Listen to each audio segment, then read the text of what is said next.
See if anyone's going to join us today. We're going to show our whipped cream maker. We'll wait a second here, see if anybody signs on.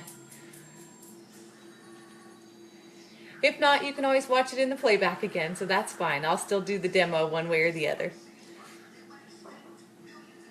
Anyone going to join us tonight?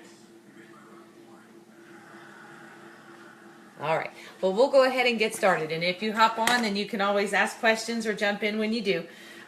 Going to show you tonight our new whipped cream maker. It's excellent for making fresh whipped cream.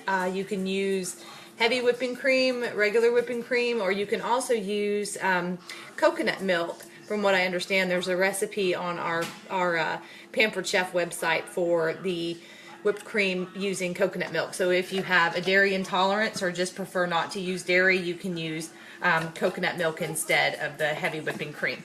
So I'm going to make just a standard whipped cream tonight, but you can flavor it up however you like. You can add a little bit of cocoa powder to it, a little bit of cocoa powder and cinnamon to it to make a nice like Mexican style whipped cream. You can also add a little coffee to it or any flavor that you like. Go on, please, Carson.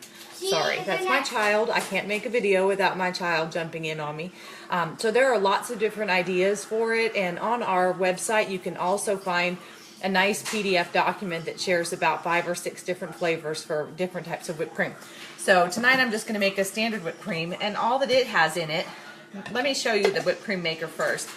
It has a fill line on it here. And you don't want to go above that fill line. You want to try to stay underneath it as much as possible. So I usually try to add my extra ingredients before I add my whipping cream. That way it just goes to that line. And when you're done with your whipped cream, the bottom is makes it a non-slip base. But it also doubles, please Carson, honey, go on. It also doubles as a lid. So when you have your whipped cream made up, you can store it right in the refrigerator in the whipped cream maker, so you don't have to dirty up another dish. So I thought that was a really handy feature of it. So we're going to go ahead and get started, and all this calls for is, it says a tablespoon on the recipe of powdered sugar, but I like my whipped cream a little bit sweeter, so I add 2 heaping tablespoons full, maybe just a little bit more for good measure, because you can't have too much sugar in my personal opinion. And then we're going to add about a teaspoon of vanilla. And these are our adjustable measuring spoons that I'm using here. If you find that handy, they come in the teaspoon size, but they also come in a tablespoon size, and the tablespoon size goes all the way down to a teaspoon, so you can adjust it for different measurements. If you have several different things to measure in a recipe, you don't have to go digging through your drawer looking for the right size measuring spoon. We also have a set that nests together though, so if you do like to have the separate measuring spoons, you can use our nested spoons, and that'll work great because they kind of lock together so you don't lose them in the drawer. I'm just going to shake this whipping cream up a little bit and pop it open. And you want your whipping cream to be very, very cold when you make this, so don't let it sit out on the countertop and wait. And if you want to make fresh butter in the whipped cream maker, which you can also do, you can use room temperature whipping cream, and that will help you make butter. And then we're just going to pump the handle. It takes about 30 seconds. And we'll have fresh whipped cream. And you'll start to feel it get a little bit harder to pump the handle. And that's how you know it's working.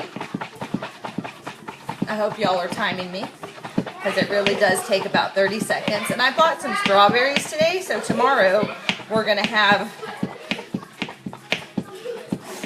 a little bit of strawberry shortcake with fresh whipped cream.